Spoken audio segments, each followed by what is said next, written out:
Hello, welcome guys. So welcome back to the part 3 of this chapter.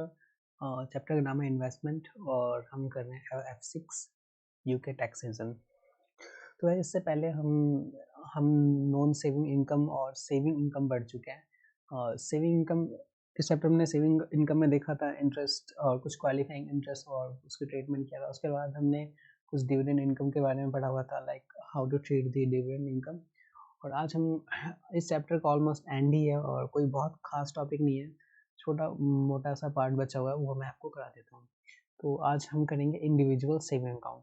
देखिए UK में क्या होता है, पहले पेन सेलेक्ट कर लेते हैं, ले लेते हैं हम कुछ भी कलर, नेप को थोड़ा पतला। चलिए जी, तो यूके में क्या होता है कि जैसे आपको एक इंडिविजुअल सेविंग अकाउंट का ऑप्शन मिलता है और उसमें आप जनरली कैश अकाउंट या आप स्टॉक या शेयर अकाउंट ओपन कर सकते हैं।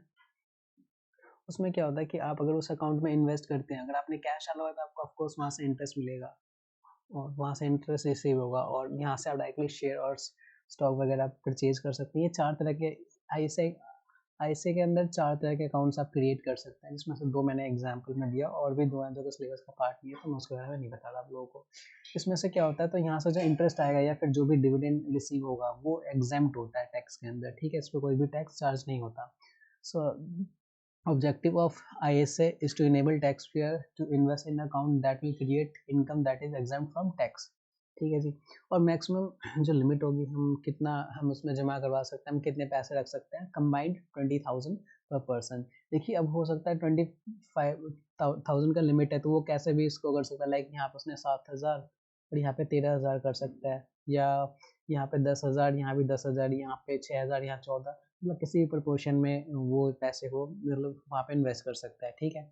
तो ऐसा नहीं है कि कोई फिक्स प्रोपोर्शन नहीं रखा है, ऐसा कोई रिस्ट्रिक्शन नहीं है, ठीक है। And spouse and civil partner have their own limit. तो स्पाउस यानी जो हस्बैंड है उसकी अपनी अलग 20,000 की एक लिमिट होगी और जो वाइफ है उसकी एक अलग 20,000 की लिमिट होगी, ठीक है। ऐसा नहीं कि कंबाइंड उनका 20,000 का लिमिट होगा, ऐसा नहीं है, दोनों का सेपरेटली अलग अलग होगा, ठीक है जी। उसके लिए ये कह रहा है कि जो कैश अकाउंट होगा आईएसए का, उसके लिए मिनिमम एज हमें चाहिए 16 ईयर्स, ठीक है। तो किसी की एज अगर 16 ईयर्स की है तो वो आईएसए कैश अकाउंट ओपन कर सकता है। बट अगर कोई आईएसए स्टॉक या शेयर्स अकाउंट ओपन करना चाहता है तो उसके लिए मिनिमम एज होनी चाहिए 18 ईयर्स, ठीक है जी। तो उसके लिए होनी चाहिए 18 ईयर्स होनी चाहिए मिनिमम एज। तो ये ऐसा कुछ है, इसको ध्यान रखिएगा, चाहे आप नोट में कहीं भी लिख लीजिएगा।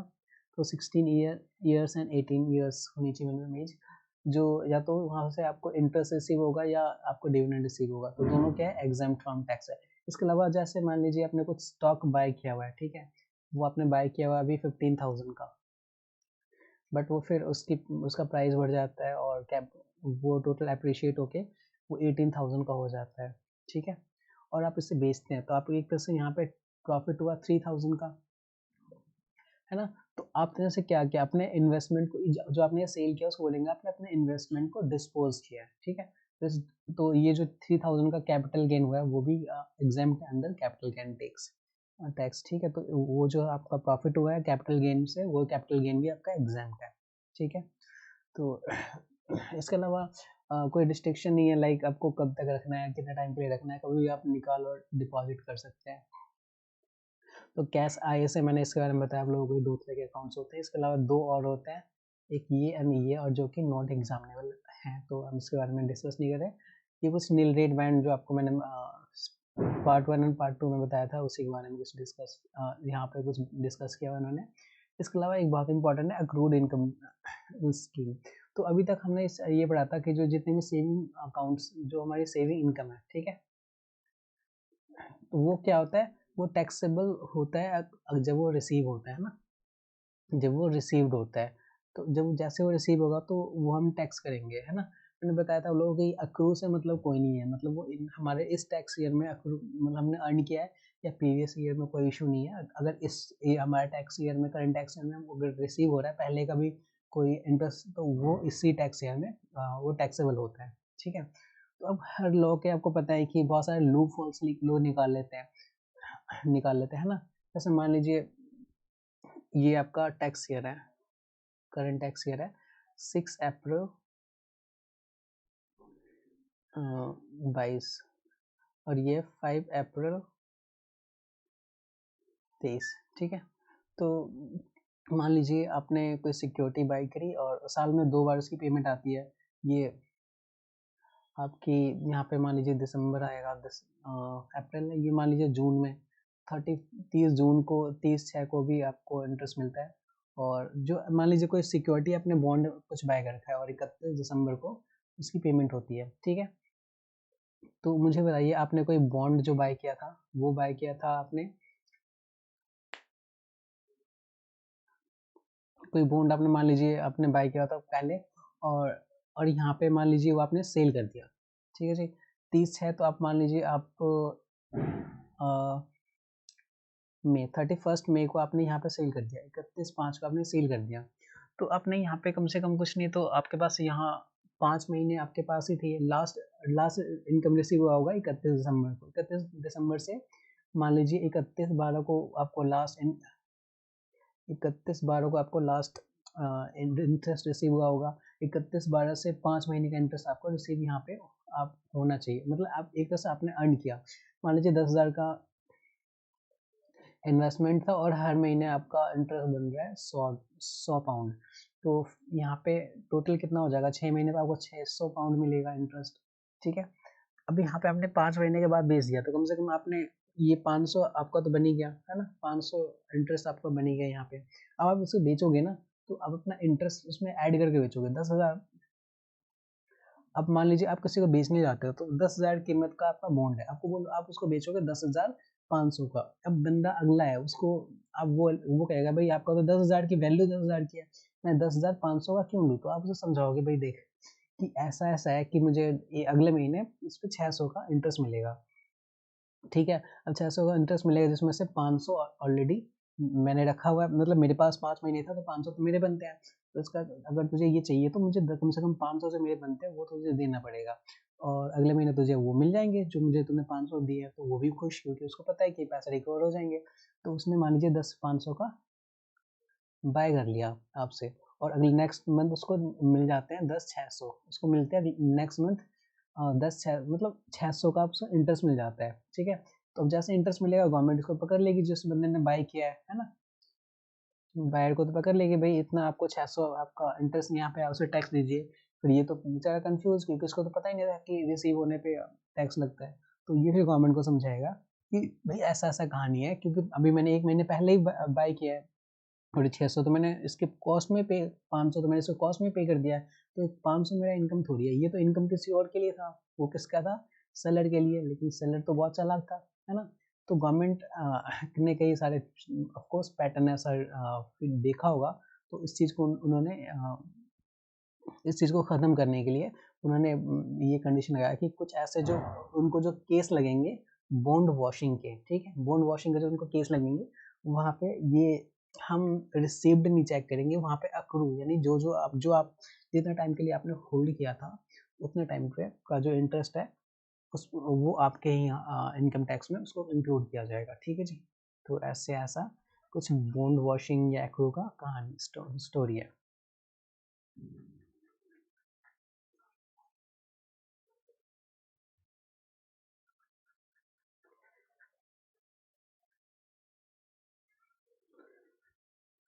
चलिए तो अभी आगे देखते हैं, ये पढ़ लीजिएगा, बहुत ही सिंपल है, कोई ज़्यादा टफ नहीं है।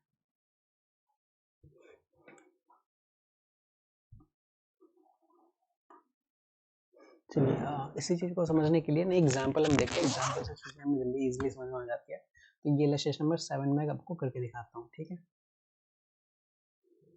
मैंने नोट्स बना दिए जो अभी तक आपको समझाया उसके नोट्स बना दिए, तो आप चाहो तो यहाँ से भी चेक कर सकते हो, आपके लिए बहुत आसान रहेगा।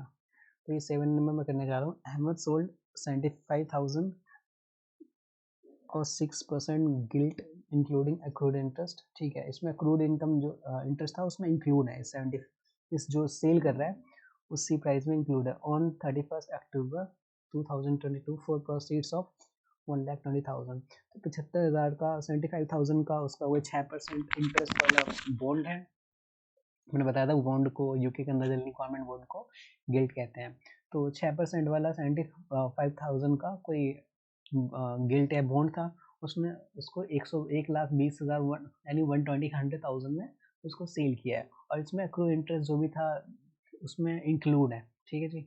ही originally acquired the gilt on 1 मई 2022, तो इसने डेट को उसने इसको एक्वायर यानी परचेज किया था। Interest is payable on this and this.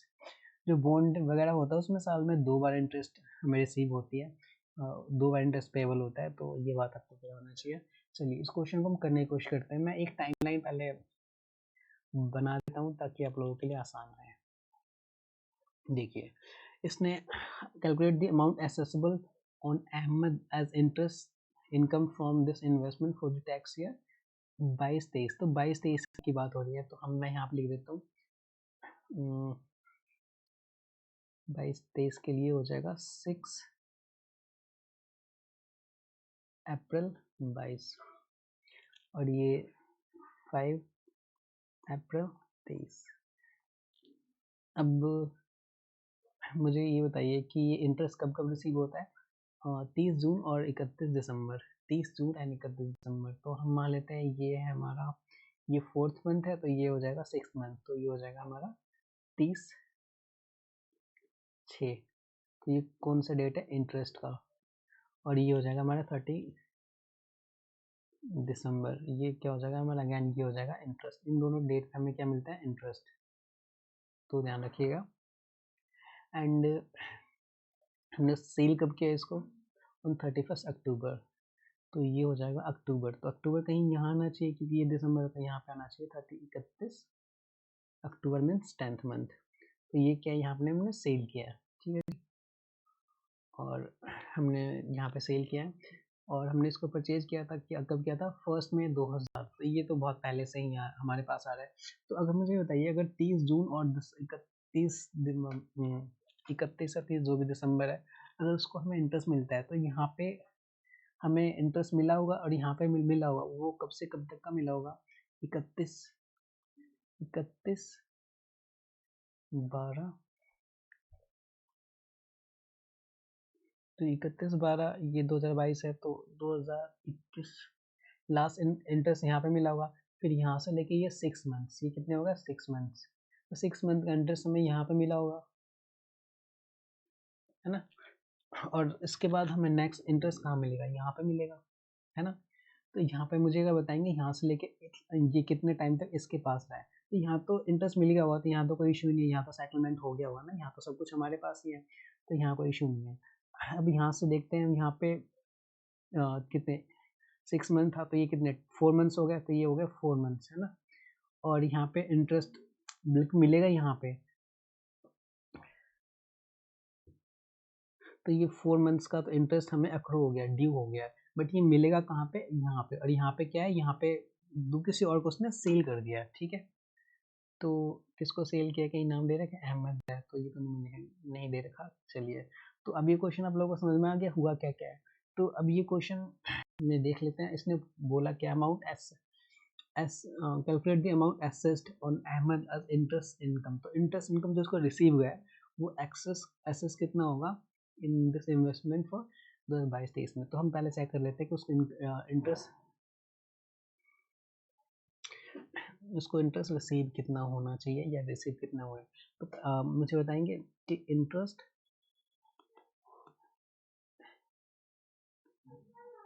Accrue कितना हो जाएगा। इसको 4 मंथ्स का इंटरेस्ट में सीधा निकालना चाह रहा हूँ, तो एक्चुअली इसको 4 मंथ्स का इंटरेस्ट एक्रू होगा, तो मैं डायरेक्टली 4 मंथ्स का इंटरेस्ट निकाल रहा हूँ, ठीक है। तो 75,000 तो क्या है, बॉन्ड की वैल्यू है, ठीक है। और क्या रेट इंटरेस्ट है, 6% है, तो 6% इंटरेस्ट है। और ये कितने महीने के लिए, 4 मंथ्स के लिए। 4 मंथ्स के लिए हम इसके पास रहा है, तो मैं सीधा 4 मंथ्स का निकाल लेता हूँ। तो ये कितना हो जाएगा, कैलकुलेट करके बताइए। 75,000 multiply by 6% multiply by 4 divided by 12, so this is 1500. तो ये 1500 इंटरेस्ट है वो अक्रू होगा, वो एक्सेसिबल होगा इसके इंटरेस्ट में, इसके इनकम में, किसके अहमद जिसने सेल किया है, ठीक है जी। तो ये था कुछ ऐसा, 1500 इसका आंसर होगा कहीं ना कहीं।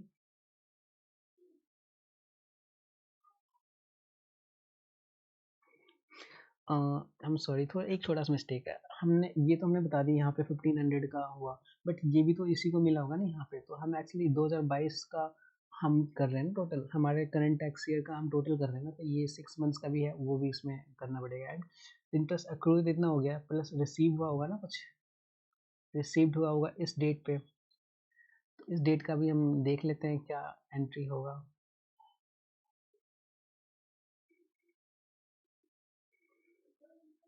तो यहाँ पे 75,000 6/100 और ये 6 मंथ के लिए,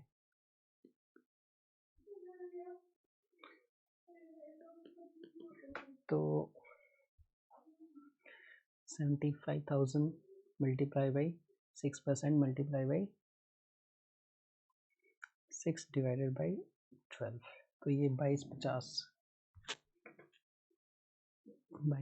तो ये दोनों एक बार टोटल कर दीजिए 50, 22×5 = 37, तो 3750, तो ये टोटल इंटरेस्ट इतना ये एक्सेस होगा उसके इनकम टैक्स में। एक्चुअली क्वेश्चन में यही पूछा हुआ था कि कितना इनकम टैक्स जो होगा वो एक्सेस होगा इनके, अगर ये पूछता है कि कितना अक्रू है इंटरेस्ट, तो वो 1500 का होता, लेकिन टोटल इनकम टैक्स इतने पे चार्ज होगा उसका, ठीक है। तो ये क्वेश्चन हमारा हो गया। नेक्स्ट इलस्ट्रेशन नंबर 8, तो ये तो भाई जिसने सेल किया है उसके लिए था, तो परचेजर के साथ क्या होगा, जिसने परचेज किया था उसका भी क्वेश्चन हम कर लेते हैं, परचेजर का भी। मार्गरीट परचेज 25,000 का उसने बॉन्ड खरीदा, 8% गिल्ट ऑन 30 नवंबर 2022, पेइंग 40,000, तो 25,000 कोई वैल्यू का बॉन्ड था, उसको उसने 40,000 दे के खरीदा है। Interest is payable on 31 January and ये, तो इस टाइम लाइन बना लेते हैं।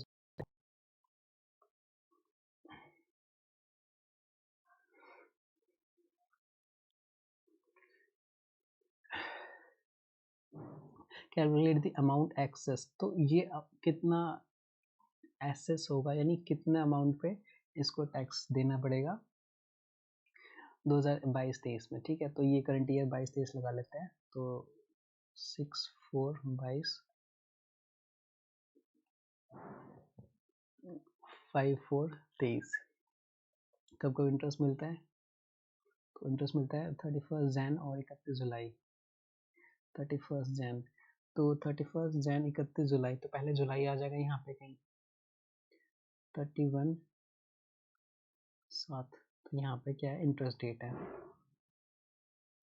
और 31 जैन भी है,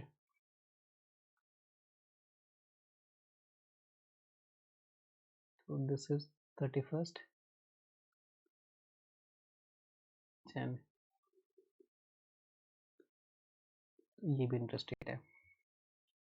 इसने परचेज कब किया, 30 नवंबर, तो ये जैन है, तो समथिंग यहाँ पे 30 नवंबर इसने क्या किया,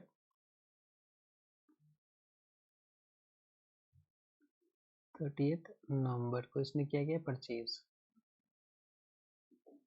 ठीक है। तो ये एंड देन और तो कोई इन्फॉर्मेशन नहीं है, और उसने परचेज कब किया था, वो तो सॉरी परचेज ही किया। तो इसमें क्वेश्चन बता रहा है कि भाई इस साल कितना इंटरेस्ट इसको रिसीव हुआ है जो इसके इनकम टैक्स में एक्सेस होगा, ठीक है। तो हम अपने क्वेश्चन पे आ जाते हैं। देखिए उसने परचेज यहाँ पे किया है, ठीक है जी, यहाँ पर उसने परचेज किया है, तो और इंटरेस्ट कब मिलता है 31 जुलाई एंड ये, तो इतना इंटरेस्ट तो पहले किसी और को मिल चुका होगा, है ना। ये इंटरेस्ट तो पहले किसी और को मिल चुका होगा जिससे उसने खरीदा है, तो ये तो इस इंटरेस्ट पे तो उसको कुछ लेना देना नहीं है, उसको खाली इस इंटरेस्ट पे लेना देना, जो ये इंटरेस्ट एंड ये इंटरेस्ट, समझ रहे हैं आप। हाँ आई एम सॉरी, हाँ तो मैं ये कह रहा था कि उसने यहाँ पे खरीदा है ना, ये यहाँ पे खरीदा है, तो यहाँ पे खरीदने के बाद ये इंटरेस्ट उसको ऑलरेडी इस बंदे को मिल गया होगा, ठीक है। उसके अलावा ये जो इंटरेस्ट है, ये जो सेलर है वो उसी के इनकम में ये एक्सेस होगा, क्योंकि देखिए उसने बॉन्ड वॉशिंग करी है, बस इंटरेस्ट मिलने से कुछ टाइम पहले उसने क्या किया, अपने बॉन्ड को सेल कर दिया। तो सेल बाय ईयर में आपको पता है बॉन्ड वॉशिंग का कॉन्सेप्ट आ जाता है, उसको हम कर्व करने के लिए हम क्या करते हैं, एक्रू बेसिस पे हम लगाते हैं, टैक्स चार्ज करते हैं। तो यहाँ पे क्या होगा कि ये वाले जो ये कितने महीने हो गए, 4 महीने ना शायद, 8 9 10 11, ये 4 मंथ्स। तो ये 4 मंथ्स जो इसी के पास रहा है ना, तो हम ये मानेंगे 4 मंथ्स का जो इंटरेस्ट होगा वो जो सेलर है जिसने हमने खरीदा है उसी का इनकम होगा। हमारे इनकम में ये 11 के बाद 11 12 2 महीने हमारे पास रहा है, तो 2 मंथ्स का इंटरेस्ट ये हमें सिर्फ इसी पे चार्ज होगा टैक्स, ठीक है। तो हमारे सिर्फ 2 महीने के इंटरेस्ट पे हमारे इनकम टैक्स में अंदर होगा, बाकी 4 महीने उसी के अंदर होगा, इसने सेल किया, ठीक है। तो देखते हैं 25,000 का था, मैं यहाँ पे कर दे रहा हूँ, 25,000 का था और मल्टीप्लाई बाई 8% बॉन्ड था, एंड 2 महीने मल्टीप्लाई बाई 12। चलिए ये कैलकुलेट करके बताइए मुझे कितना आएगा। 25,000 मल्टीप्लाई बाई कितना है 8%, मल्टीप्लाई बाई 2 डिवाइडेड बाई 12, तो ये 333.3 समथिंग, ये 333 ये आ जाएगा इसके ये इनकम, इतना इंटरेस्ट इस जो होगा वो इसके टैक्स के अंदर चार्ज होगा, ठीक है, इसके इनकम के अंदर इंक्लूड किया जाएगा, ठीक है जी। तो ये हो गया। इसके अलावा नेक्स्ट कुछ क्वेश्चन है like married couple and civil partners planning, बहुत सिंपल है, मैं तो कहूँगा कि आप लोग कर लीजिए। चलिए ये बता रहा है कि कैसे कैसे वो टैक्स प्लानिंग कर सकते हैं, जैसे कपल्स कैसे टैक्स प्लानिंग कर सकते हैं, जैसे कि आपको पता है कि वो अपना पीए है कुछ ट्रांसफ़र कर सकते हैं, तो 260 का वहाँ पर उनको बेनिफिट मिलता है, 260 पाउंड का, ये कर सकते हैं। प्लस जो इनकम है, मान लीजिए कोई रेंट जॉइंटली ऑन्ड कोई इन्वेस्टमेंट है, मान लीजिए कोई बिल्डिंग है जिससे उनको रेंट आता है 10,000 का, तो उसको वो हो सकता है ना कि जैसे मान लीजिए अभी अभी आ रहा होगा किसी को 2,000 और किसी को 6,000, 8,000, किसी को अपने इनकम में शो कर रहा होगा, तो वो क्या कर सकते हैं, अगर मान लीजिए कि मान लीजिए ये वाइफ और ये हस्बैंड है, और हस्बैंड की इनकम ठीक ठाक है, मान लीजिए 60,000 है या 50,000 है, तो वो क्या कर सकते हैं, ये जो और वाइफ का इनकम कुछ भी नहीं है, तो ये क्या कर सकते हैं, जो मैक्सिमम 10 के 10,000 इनकम है वो अपने वाइफ में दिखा देगा, है ना। इससे क्या होगा, उसके वाइफ कुछ इनकम है ना इसके में इसकी कम हो जाए, ताकि जो इसका जो टैक्स है ना वो बेसिक के अंदर आ जाए, कहीं ना कहीं ऐसा कर सकता है अरेंजमेंट, वो अपने इनकम को कम दिखा के वो जो स्लैब का बेनिफिट ले सकता है, तो ऐसा भी। तो ये सारी चीज़ें इसके अंदर है, तो आप पढ़ लीजिएगा एक बार, आप लोगों को समझ में आ जाएगा।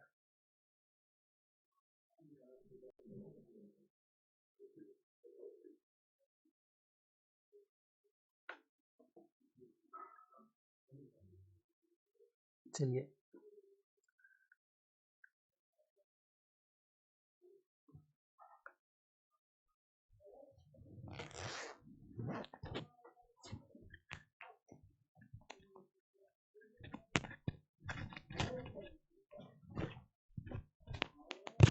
ये क्वेश्चन आप लोग होमवर्क में देता हूँ। Thing is married to Ning, she has employment income of this much,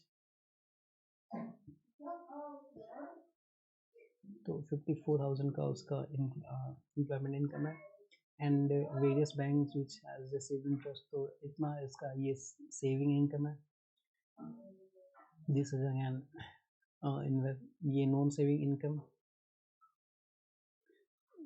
and actually इसके हस्बैंड का इनकम है, तो जो टिंग है यानी टिंग वाइफ है, तो उसकी इनकम ये है, एम्प्लॉयमेंट इनकम 54,000 है, और उसकी जो इंटरेस्ट जो सेविंग इनकम है वो ये है, और जो निंग जो हस्बैंड है उसका इनकम 20,000 प्रॉफिट यानी बिजनेस सेल्फ एम्प्लॉयमेंट का है, and has no other income, कोई और इनकम नहीं है। तो calculate the couple's income tax liability for the tax year 2022-23 and advise how they could have saved tax by reorganizing their investment। ठीक है। तो इन्वेस्टमेंट जनरली देखिए वो क्या कर सकता है कि ये अपना ये वाला जो इनकम है ना, ये इन्वेस्टमेंट से आ रहा है ना, आपको बताया क्योंकि बैंक यहाँ पे इंटरेस्ट आ रहा है, मतलब कहीं ना कहीं कुछ ना कुछ अपना इन्वेस्टमेंट किया हुआ है, ये उसकी सेविंग इनकम है, तो इसको कहीं ना कहीं रीऑर्गेनाइज कर सकते हैं। तो अब एक बार देखते हैं, उसका सोल्यूशन हम खुद से करके देखते हैं, पहले उसका हम टैक्स निकालते हैं। तो मैं निकाल नहीं रहा, ये पे जो दिया है मैं उसको समझा दे रहा हूँ, क्योंकि बहुत सारे क्वेश्चन मैं ऐसे करा चुका हूँ आप लोगों को। तो ये उसकी नॉन सेविंग इनकम है, और ये इसकी बैंक उसका बैंक इनकम है। टिंक का हम सिर्फ पहले कैलकुलेट कर रहे हैं, फिर पी ए मिल जाएगा दिस मच, उसके बाद टैक्सेबल इनकम ये आ जाएगा इनका टोटल, ये और ये सेविंग ये नॉन सेविंग। आपको पता है सबसे पहले हम क्या करते हैं, बेसिक हम निकालते हैं। बेसिक ही 41,000 है, तो मतलब ये 37 से तो ज़्यादा ही है, तो 37 से ये सिर्फ ये हो जाएगा हमारा बेसिक, तो 37 पे ये तो हमारा नॉन सेविंग हो जाएगा, उससे 20% आ गया। और उसके बाद जो ये बच जाएगा हमारे, ये भी नॉन सेविंग इनकम ही है, तो ये बच जाएगा इसमें माइनस करने के बाद, तो ये इस पर भी हमने 40% लगा दिया। उसके बाद हम सेविंग इनकम कर रहे हैं, तो आपको पता है कि ये हाइट, मैं आपको ऐसे दिखा देता हूँ, मैं सिंपली बना कर दिखाता हूँ जैसे मैंने आप लोगों को समझाया था। ये 37,000, 37,700, ये 150, तो इनका टोटल इनकम है ये समथिंग यहाँ पे फॉल हो रहा है, ठीक है।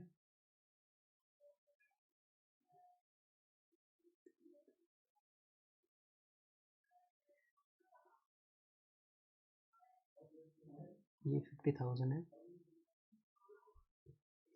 तो इसका इनका जो टोटल इनकम है वो समथिंग यहाँ पे फॉल हो रहा है, तो इनका मैं लिख देता हूँ 47,055, तो ये टोटल इनकम है उनका कहीं ना कहीं, जिसमें से उसका नॉन सेविंग इनकम, ये पोर्शन उसका यहाँ तक उसका नॉन सेविंग इनकम ही है। तो जब टैक्स कैलकुलेट करेंगे तो सबसे पहले 37, ये तो उसका NSI आ जाएगा ना, ये तो NSI है, तो इस पर कैलकुलेट करेंगे टैक्स, तो ये हो गया 20%। उसके बाद NSI इतना जो बचा है ये 3730, उस पर 40% लगा दिया। उसके बाद यहाँ से लेके यहाँ तक जो बचा उस पर ये क्या है, यहाँ से पहले वो देखिए, अब total base high rate band के अंदर आ रहा है, तो आपको पता है नॉन सेविंग जो हमारा सेविंग इनकम होता है उसमें 500 का एग्जामेशन मिलता है, तो यहाँ पे सबसे पहले हमने क्या दिया उसको नील रेट बैंड से एग्जाम से दे दिया। उसके बाद यहाँ पे जो ये मान लीजिए 500 का एग्जामेशन मिल गया, तो यहाँ से लेके यहाँ तक जो इनकम बचा है उस पर हमने लगाया फिर हाई रेट बैंड से 40% का चार्ज, तो ये टोटल टैक्स वगैरह जो है वो हमने कैलकुलेट कर लिया।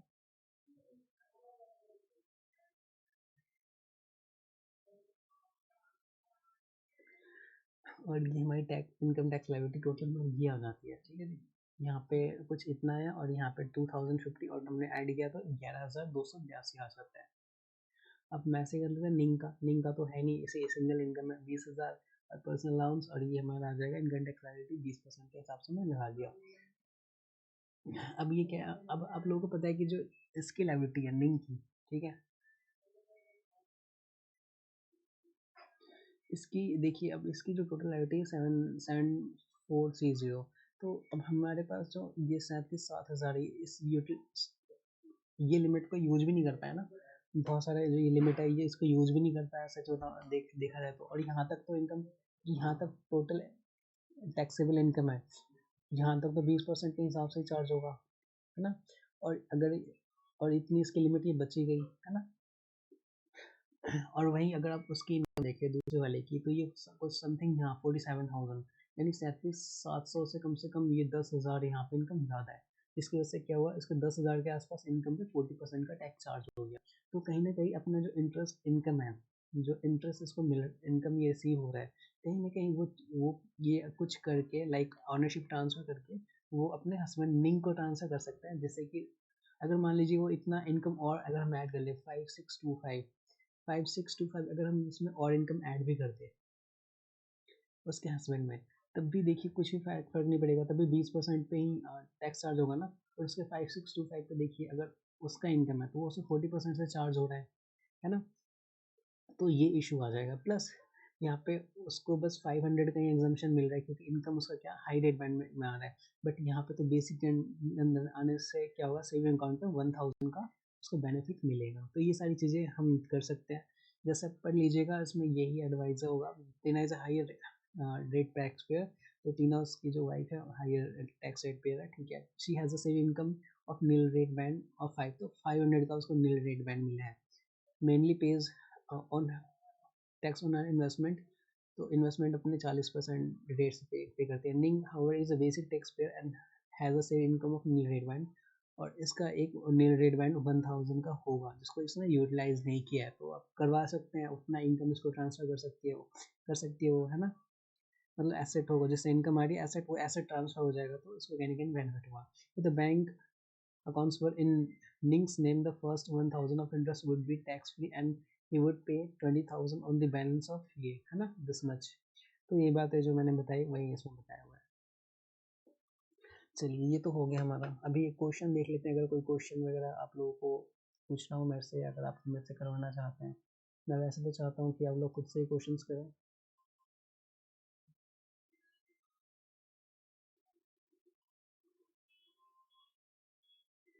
चलिए मैं यहीं पे करा देता हूँ। Test your understanding.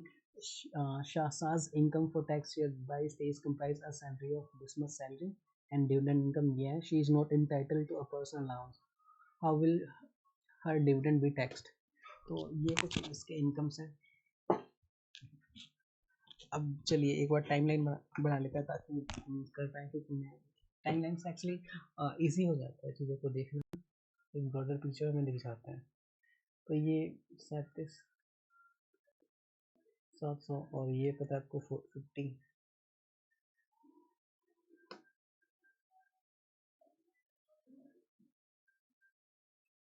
ये 50 नहीं एक्चुअली 150, मैं 150 लिखा होगा, अगर 50 लिखा हूँ उसमें तो लेते हैं ये 150 है, और ये हायर। तो अब ये इसका जो बेसिक इनकम है वो 140 तक है, मान लीजिए 140 तक, ये क्या है इनका, ये नॉन सेव इनकम है ना, 140 तक NSI, एंड नेक्स्ट 20,000 है इसका यहाँ से लेके यहाँ तक, ये सेविंग इनकम है 20K, saving income sorry dividend income है ये। अब ये क्या है, और कोई ऑफ कोर्स इसको क्योंकि 1,25,000 समथिंग से ज़्यादा है तो उसको पर्सनल अलाउंस मिलेगा नहीं। और क्वेश्चन ये है कि how will her dividend B tax, तो डिविडेंड कैसे टैक्स होगा। देखिए अब आपको पता है डिविडेंड पे हमेशा 2,000 का, देखिए यहाँ पे जो पहले 2,000 का डिविडेंड होगा, पहले 2,000 वो नील रेट होता है, आपको पता है इनकम कितनी भी हो जो डिविडेंड फर्स्ट होगा वो तो नील रेट से होगा। अब यहाँ से 2,000 यानी 140 तो यही था, प्लस ये 142 हो गया, तो यहाँ पे कितना बचा, 150 से पहले ही 8,000 बच गया। तो 8,000 पे मुझे बताएंगे हाई रेट बैंड के अंदर कितना टैक्स चार्ज होता है डिविडेंड इनकम के लिए, 32.5%, है ना। और जो यहाँ के बाद बच गया, लाइक यहाँ पे अभी भी क्या बचा हुआ है, ये 10,000 यहाँ पे, यहाँ से यहाँ तक 10,000 हो गया, और यहाँ कितना बचा 10,000, तो नेक्स्ट 10,000 पे क्या लगेगा, एडिशनल रेट बैंड से लगेगा। अब मुझे एडिशनल रेट बैंड याद नहीं है इसलिए अब देख लेते हैं। चलिए इतना दो जिसमें ऑप्शंस होंगे, अब देख सकते हैं, आपको ज़रूरत नहीं है, ऐसे एग्जाम में दिया होता है रेट।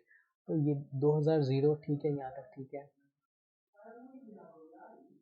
तो ये 33.75 समथिंग होता है शायद, ये रेट बैंड मुझे याद नहीं अच्छे से, तो एक बार आप चाहे तो आप रेट भी देख सकते हैं।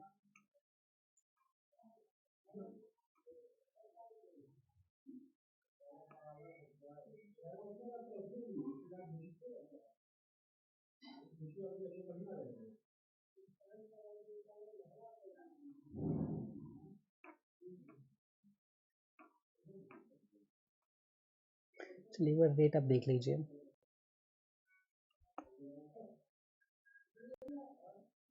डिविडेंड का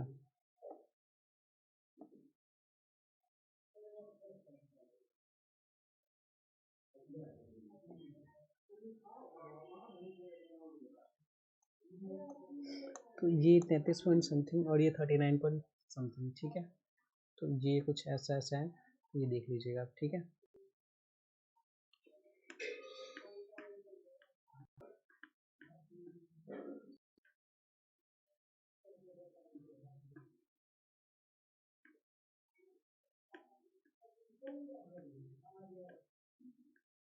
ठीक है जी, तो ये 33 33.75 है और ये 39 पॉइंट समथिंग है, ठीक है। तो ये तो इसके अकॉर्डिंगली ये ऑप्शन में सही लग रहा है सी, तो ये सी इसका करेक्ट आंसर होगा। और next question, the only income Aminata receive during the tax year is dividend income, ठीक है, 55,000 डिविडेंड इनकम है। What is Aminata's income tax liability for tax year this much, तो ये इसका डिविडेंड ये है। तो अब इसमें सबसे पहले हम क्या करेंगे, 12,570 तो पर्सनल अलाउंस माइनस हो जाएगा, बचेगा कितना, जल्दी से बताइए। तो 55, मैं एक बार टाइमलाइन बता देता हूँ, और कोई इनकम है नहीं तो हम क्या करेंगे, यहाँ पे 37,700, तो अब डिविडेंड इनकम डायरेक्टली कहाँ तक है इसका, दिस मच 55,000, तो यहाँ से पहले 2,000 के इनकम पे क्या होगा, 0% हो जाएगा ना, ये तो हमारा नील रेट बैंड हो जाएगा। तो अब मुझे सबसे पहले क्या करना पड़ेगा, 2,000 पे हम 0% लगाएंगे। अब देखिए उसके बाद 37,000 में 700 में से 2,000 तो हमने इस पर हमने 0% लगा दिया, तो बचा क्या, 37,700, तो बचेगा 35,700, 35,700 पे अब कितना लगाएंगे हम, 8 पॉइंट समथिंग परसेंट, 8.75%। मुझे फिर से टैक्स रेट ही याद नहीं रहता इसका,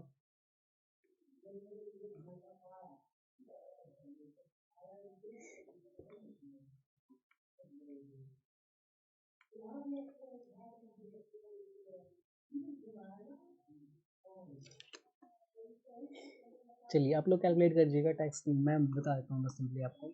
उसके बाद यहाँ से लेके यहाँ तक जो इनकम बचा हुआ है उसमें हम लगा देते हैं हाई रेट बैंड से। तो कितनी इनकम बच गई, चलिए चेक कर लेते हैं।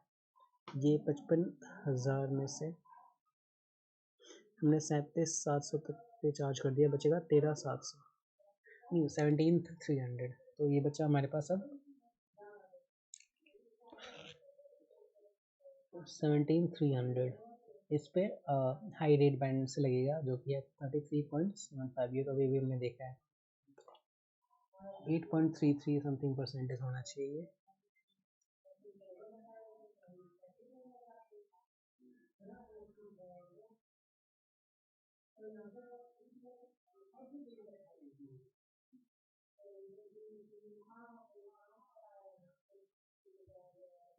ठीक है जी, तो ये है 8.75, तो एक बार मैं ये टैक्स भी कैलकुलेट कर ही लेते हैं। तो 35,700 इस पे आएगा 8.75%, दिस इज 31,224, एंड नीचे वाला देख लेते हैं 17,300 मल्टीप्लाई बाई 33.75, तो ये है 5838, 5838 पॉइंट समथिंग, तो मैं 39 कर देता हूँ उसको डायरेक्टली। अब इनको प्लस कर लेते हैं, 3124 प्लस 5839, तो ये आ जाएगा 8963, 8963।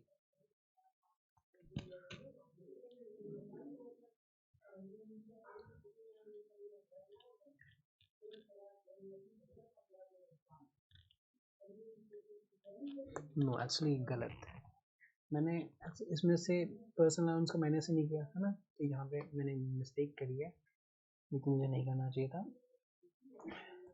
मैंने स्टार्टिंग में देखी, यहाँ देखिए आप लोगों के सामने लिख भी दिया था, बट मैं माइनस करना भूल गया। 55 माइनस 12,570, तो ये बचा कितना, 42, बचा कितना 42, 430, तो ये बचा, तो ये टैक्सेबल इनकम है ना, तो इसमें से ये तो ठीक है यहाँ तक। अब यहाँ तक ये तो है, बट ये इतना नहीं होगा, अब ये क्या होगा, 42, 430, इतना ही टैक्सेबल इनकम है ना, तो ये बेसिक तो ठीक है। उसके बाद जो बेसिक के बाद हम ये करेंगे 42, 430 माइनस 37,700, जो हमने पहले ऑलरेडी टैक्स लगा दिया, बस यहाँ पे चेंजेस हो जाएंगे, ये वाली चीज़ें चेंज हो जाएंगी। तो यहाँ पे बचेगा हमारे पास 4730, इस पर लगेगा 8.75%,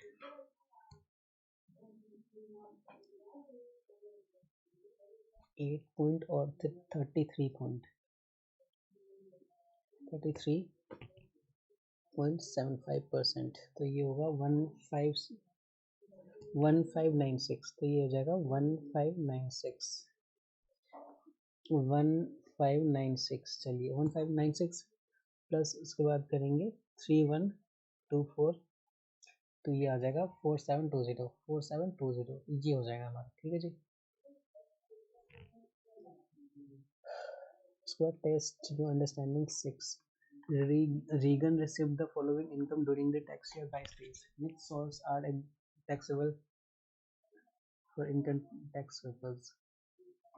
देखिए, मैंने वो लोग बताया था NSI जो इन्वेस्टमेंट अकाउंट है वो टैक्स नहीं होता, तो ये तो वो एग्जाम्प्ट नहीं होता, तो ये तो नहीं होगा।